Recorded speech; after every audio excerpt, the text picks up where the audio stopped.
मेरी कविता का मेरा बेस्ट पोएम यही है, तो आज आपके सामने सुना रहा हूँ। थोड़ी लंबी है, मेटाफोरिक है।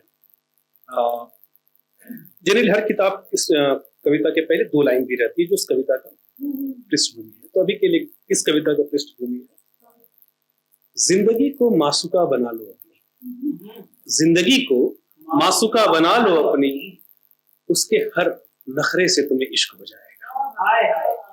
सो हमें हमें अपनी जिंदगी से शिकायत रहती है, दूसरे की जिंदगी हमें पसंद आती है। ऑफिस में भी मेरा डिपार्टमेंट है, वो लोग तो कुछ करते नहीं है। इसी पे एक कविता है, कर्मयोगी, पूरा मेटाफोरिक है। गर्मी की रात मैं छत पर सोया था, एक खूबसूरत ख्वाबों की दुनिया में खोया था। अचानक नींद खुली और आसमां देखा, आसमां ने मुझ पर एक टूटा तारा फेंका। मैंने झुंझलाकर जोर से आवाज दी, चैन से सोने दो, मैंने तेरा क्या लिया। आसमां ने कहा कि वो थक गया है चांद सितारे ढूंढते ढूंढते, मुझे भी आशियां चाहिए, उसने आगे कहा रोते रोते। मैंने कहा, अरे भाई, तुम इसी के लिए बने हो, ये तुम्हारा काम है। दुनिया की तकलीफों को देखो, तुम्हें तो फिर भी आराम है। फिर अचानक मेरे बदन पर एक कतरा पानी का टपका, मैं पास ही भटकते बादल पर लपका।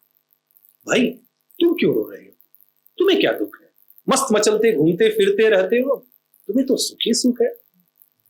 बादल की दबदबाती आंखों ने मुझसे कहा कि सदियों तक उसने कुदरत के सौतेलेपन को सहा। शब्दों के खेल के साथ बादल के दर्द को मैं आप तक पहुंचाना चाहूंगा। बादल की दबदबाती आंखों ने मुझसे कहा कि सदियों तक कुदरत के सौतेलेपन को सहा। उसे आसमां का आशियां है मगर फिर भी बंजारा है, उसे आसमां का आशियां है फिर भी वो बंजारा है। फूल के बरसे तो आवारा, ना बरसे तो नाकारा है।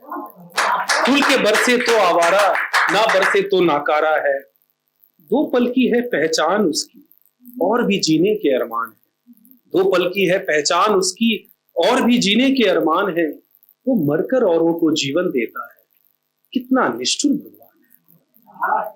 मैंने कहा, अरे भाई, तुम तो इसी के लिए बने हो, ये तुम्हारा काम है। दुनिया की तकलीफों को देखो, तुम्हें तो फिर भी आराम है। इसी बीच मेरे कानों में एक बिलखती हुई आवाज आई, याद कीजिएगा, एक तारा मुझ पर फेंका गया था। इसी बीच मेरे कानों में एक बिलखती हुई आवाज आई, मैंने अपने सिरहाने पड़े अधमरे पड़े तारे पे नजर गड़ाई। मैंने उससे पूछा, क्यों तेरी आंखें नम है, क्या आसमां से बिछड़ने का तुम्हें गम है। उसने कहा कि अब वो नहीं चाहता टिमटिमाना, रात में ही टिमटिमाकर रात में ही टूट कर खो जाना। वो दिन की रोशनी में जाना चाहता है, वो अंधेरे और उजाले में फर्क जानना चाहता है।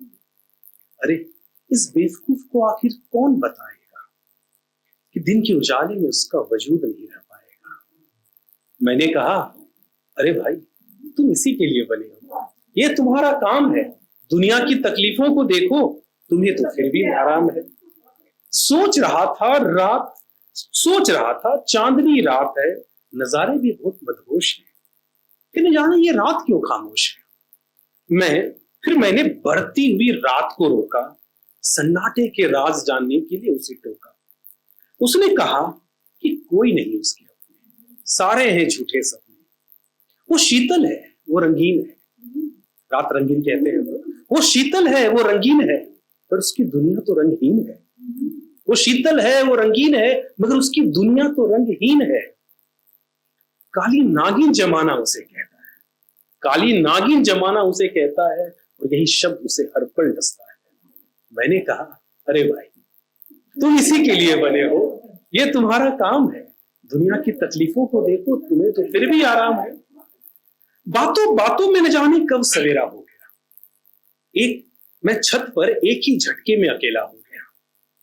फिर अचानक मेरे पैरों तले कुछ सुरसुराहट सी, झांक कर देखा तो कुछ कहना चाह रही थी मेरी परछाई। अब परछाई के दर्द को बुझिएगा। झांक कर देखा तो कुछ कहना चाह रही थी मेरी परछाई। उसने कहा, उसे भी एक पहचान चाहिए, उसे भी एक जिस्म और उसमें एक जान चाहिए। रोशनी के एहसान तले उसका वजूद टिका है, कभी मेरे सामने, कभी मेरे पीछे, तो कभी दाएं तो कभी बाएं दिखा है। मेरे कदमों में रहना उसे अब स्वीकार नहीं, परछाई हमेशा कदमों में ही मिली। मेरे कदमों में रहना उसे अब स्वीकार नहीं, क्या खुद की जिंदगी का उसे कोई अधिकार नहीं? मैंने कहा, अरे भाई, तुम इसी के लिए बने, ये तुम्हारा काम है। दुनिया की तकलीफों को देखो, तुम्हें तो फिर भी आराम है।